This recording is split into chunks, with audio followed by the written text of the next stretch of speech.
প্রত্যাবর্তনটা স্মরণীয় করে রাখতে পারলেন না বিরাট রোহিত। প্রায় ৮ মাস পর ভারতের জার্সিতে একসাথে মাঠে নেমেছিলেন ভারতের ক্রিকেটের এই দুই গ্রেট। ক্যারিয়ারের অন্তিমে থাকা রোকোর হয়তো এই সিরিজটাই হবে অস্ট্রেলিয়ার মাটিতে শেষ ট্যুর, আর সেখানেই পার্থে প্রথম ম্যাচটা স্বভাব সুলভ হলো না বিরাট রোহিতের। সিরিজ শুরুর আগে থেকেই তাদের নিয়ে আলোচনা হচ্ছিল ভারতীয় ক্রিকেট পাড়ায়, দলে জায়গা পাওয়া নিয়ে হচ্ছিল সংশয়।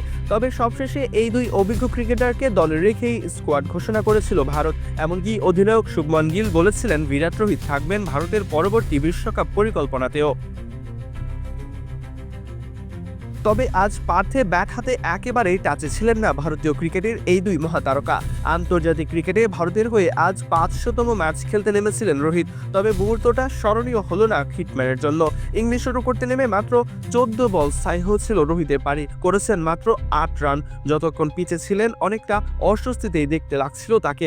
অবশেষে জশ হ্যাজেলউডের লাফিয়ে ওঠা বল স্লিপে ম্যাট রেন্সের হাতে ক্যাচ দিয়ে ফিরে গেলেন সাজঘরে।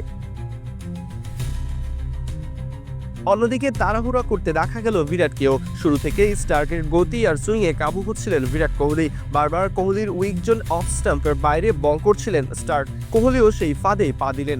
পয়েন্ট অঞ্চলে কাট করতে গিয়ে হাওয়ায় ভাসিয়ে দিলেন সেই বল, তালুবন্দি করলেন কুপার কুনলি। কোহলি ফিরলেন ৮ বলে ০ রান করে। বৃষ্টিবিঘ্নিত ম্যাচে ভারতও আর তেমন সুবিধা করতে পারেনি। দুবার থেমে থাকা ম্যাচ নেমে আসে ২৬ ওভারে। অক্ষর প্যাটেল ও কেএল রাহুলের ছুটিতে ১৩৬ রান স্কোরবোর্ডে জমা করতে পেরেছিল ভারত।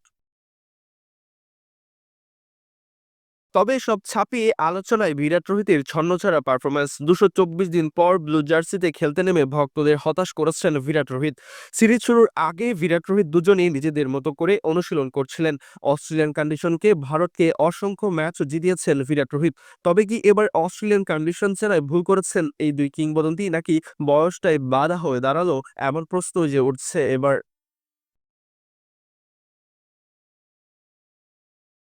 সরজয়ন, D sports.